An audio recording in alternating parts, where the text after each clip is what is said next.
Imagine Donald Trump is woken up 3 a.m. in the morning. Mr. President, you have to come to the Situation Room. There is a terrible attack by one of the dictators. Let's just call him X. X has attacked his neighbors and we got to do something. Trump walks into the Situation Room and his army staff basically gives him two options. Mr. President, you have two options. One is we have ship carriers and all kinds of things very close to this situation. We can move there and we can put boots on the ground and basically start a battle to get this leader to take him out and confine him. Or option B is you press this button and a highly precise artificial intelligence driven missile will take this leader out. We know where he is. We can use our intelligence and our missile system to take him out. This is the Not Even Wrong podcast, June 10th. This is Krim. I will shortly elaborate on this situation, and it has to do with our latest investment. But before I go there, I just want to go through the numbers real quick. So since our last update on June 8th, we have added 12% to the portfolio. Year to date, we are now up 71%, and the S&P is down 1%, so we're outperforming by 72%. The main driver is Tesla. I would say there's two fundamental news that are driving the Tesla stock. One is that Elon Musk supposedly, according to a leaked email, is ordering the accelerated production of the semi-truck.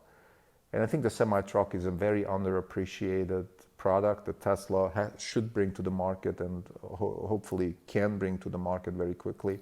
It has a lot of positives. One is it's environmentally unbelievably useful to get diesel trucks off the road and replace them with batteries. I think electric trucks are phenomenal in terms of the way they can be used. They can be refueled very quickly, either on short routes at the home base, or you can build superchargers along the long highway lines in the US. So no matter how you look at it, trucks are much more predictable, and the more predictable the routes are, the better the Tesla supercharging network and the Tesla AI, by the way, also can come to fruition. So any which way you look at it, I think this is a very good product, and it can be also very lucrative in terms of sales and in terms of revenue and margins.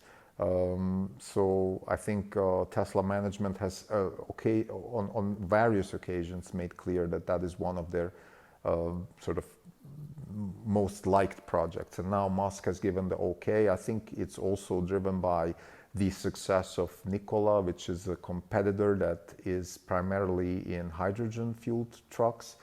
They are a pre-revenue company, but they did a reverse merger last week and went public that way, and now they have a market cap of, I think, about mid-20 billion type market cap. So there is some real traction. Wall Street's giving money to these types of companies. So Tesla, I think by nature of competitiveness, is also accelerating their effort, and I think it's a good thing and definitely warrants upside in the stock. The other news was, I would say, more general news, but good news out of China, and then with that, some upgrades by analysts. I think China is bearing some really bad COVID resurgence or some political unrest. I think China as a market is just, no matter how bullish you are, you will not be able to comprehend how good this market is for Tesla, because the country has just so many vectors of demand for electric cars, for high technology, for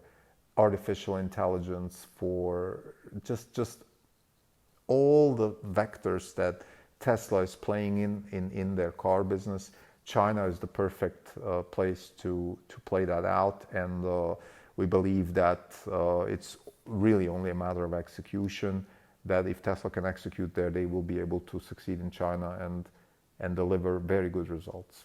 So that's, I think, fundamentally why the stock has accelerated this week. I also think that the macro environment is driving the upside in stocks like Tesla. We've spoken about this before in this podcast. We have very low interest rates in the US, and we're on the path to negative interest rates.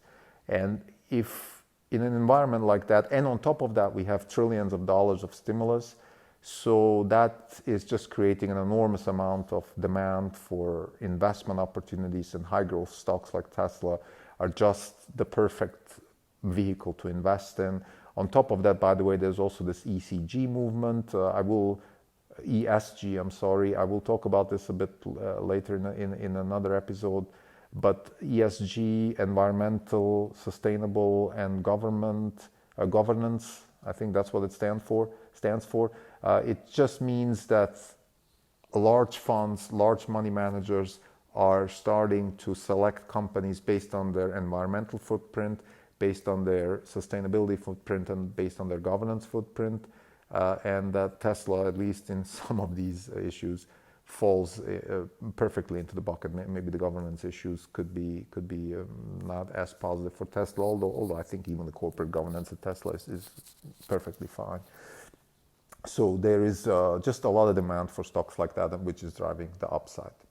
So much for the performance of Tesla. The rest of our portfolio has been slightly up. The CRISPR stocks have been slightly up. They've probably contributed maybe 30 basis points in the last 2 days. And Microsoft has contributed about 1% because the stock is up. And I think other than some generally positive news on tech spending and though along those lines, I think Microsoft is also taking advantage of just being large and taking in a lot of liquidity that is in the market right now. But now let's talk about our latest investment. So Raytheon Technologies, we bought the January 2200 calls in Raytheon Technologies, and my intro about Donald Trump using artificial intelligence guided missiles is related to Raytheon, because Raytheon is the market leader in that type of weaponry. So this is something that we've been very bullish on even before Donald Trump became president. But now, let me give you the short thesis. We believe Trump will win the November elections. He will get another 4 years, and he will unleash a dramatic amount of defense spending. And when I say that, that's probably not even that much of news. What's really news is we believe that the amount of R&D and really sort of cutting edge, next level type technology will be particularly beneficial for that type of spending. And the reason we believe that, this is reasoning by analogy. We believe that Trump will follow in the footsteps of Reagan. That's exactly what Reagan did. He pushed the envelope so far that he eventually, through his very, very highly sophisticated spending of defense weaponry, he brought the Soviet Union to their knees. For example, the stealth fighter, the Lockheed Martin stealth fighter is just one example. Although it started with Carter, Reagan really pushed it to the next level, and weaponry like that just made any kind of opponent of the US realize that there's no way you can fight this. And I think we are in a situation now where some of the US opponents like China and Russia, I think, do believe that they have maybe not the upper hand, but at least they're equal. And I think Trump will unleash an amount of spending and an amount of R&D spending into sophisticated weaponry that will drive the sales of companies like Raytheon. Let me give you a quick story about Raytheon themselves. Raytheon was founded, I think, in the 1920s, and they really grew in World War II because they were part of the invention of radar. So, like the name says, Raytheon, X-rays, quantum physics, like all that kind of science, which was really getting to which was getting to the point that the science was able to be translated into technology in the 1930s and 1940s. That propelled Raytheon to the scene. They, like I said, were co-inventors of the radar. And now they are market leaders in artificial intelligence guided missiles. So basically missiles that very precisely find their target and explode in exactly the way you want them, and things like that. They're also very, very advanced in the missile defense, on the missile defense side of things. So countries like Israel take advantage of that type of technology. And I'm sure if there are more conflicts to come, then also missile defense will be very, very sought after. Raytheon as a company is about half the company is defense, the other half is commercial aerospace. And that's because they just completed a merger with UTX. And UTX as a company was, after they did a few spin-offs here and there, they ended up being a pure commercial aerospace company. And now together, Raytheon Technologies is about $100 billion in sales, 50 billion for commercial aerospace, 50 billion for defense. The commercial aerospace, Raytheon on the commercial side, they don't make airplanes. So they sell things like avionics, technologies that companies like Boeing need to build their airplanes. So they have a lot of sub markets, little markets where they are market leaders. They do mechanics for airplanes. They do cockpit technology. They also do tower technology. They do, obviously, they're also in the sort of radar space, communication, along those lines. So the company now being half commercial, half defense, but really having a lot of synergies together between those two areas, I think is very well positioned to take advantage of two large trends. One is, like I said, Trump winning the second term, spending a lot on R&D, and therefore Raytheon Technology getting a lot more access to funds and research funds and business from the government. By the way, also not just the US government, but we believe also all the US allies where Raytheon can sell into will also take advantage of that. So countries like Australia, Canada, UK, they will also invest more in those types of technologies.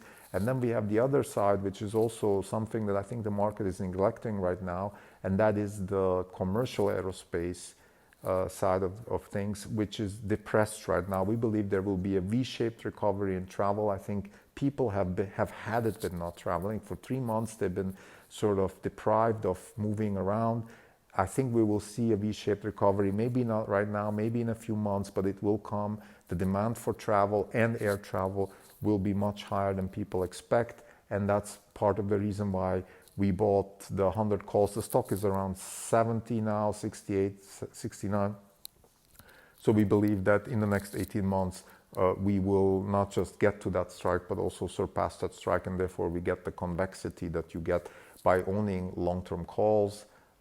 And that is part of a trade that we are now going to put on subsequently. So there are other companies that we plan to buy call options because we believe that the amount of money that is in the market will drive up the market in general, and particularly companies with growth, with real growth, with organic growth.